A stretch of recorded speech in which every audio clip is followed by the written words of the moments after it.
24's Clovis Casali joins me now from an incinerator in the town of Ivry, east of Paris. Clovis, talk us through what the situation's like there now. Well, since dawn, you've had people here on site at the incinerator in Ivry, just outside of Paris, well, occupying this location and preventing trucks with garbage collected from entering the incinerator, this site.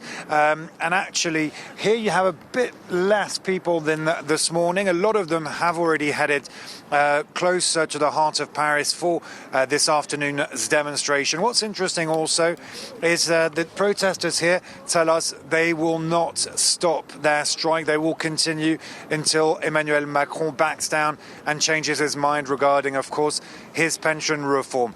Here, you don't have just people from working at the incinerator. You've also got workers from other sectors who've come here to join forces, as well as students. And that's an interesting point also. Since the government passed the law at Parliament with Article 49.3 without a vote, you see more and more students and generally French youths taking to the streets. Today, many high schools and universities across France are blocked with students outside preventing from entering these universities. It's the case in Lille, in Toulouse, in Lyon and in Paris. Earlier this morning, we were outside La Sorbonne, one of the campuses called René Cassin. Take a listen to one of the students we spoke to.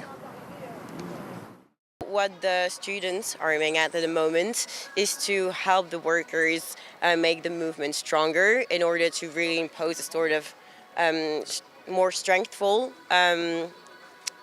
link with the government in order to force it to back down.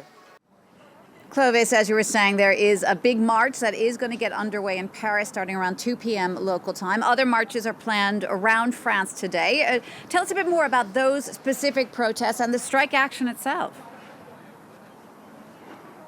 Hundreds of thousands of people are clearly expected to take to the streets today across the nation with one major march in Paris, and security forces have been deployed since this morning. We're talking 13,000 forces across the country, notably in Paris, with the Interior Ministry saying they're expecting around 1,000 rioters to turn up, those so-called black blocs who are expected to turn up and try to cause violence and chaos and clashes with police in Paris, notably. It's been, unfortunately, the case in recent weeks with scenes of violence with protesters. Some protesters, of course, not the majority, of course.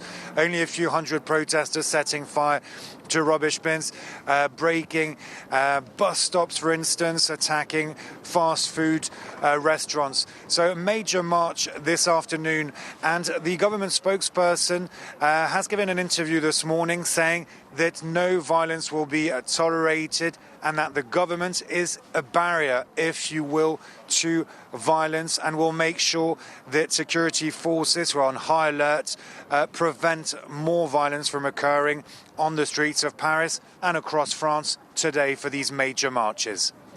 Clovis, thanks so much for that. That's France 24's Clovis Casali.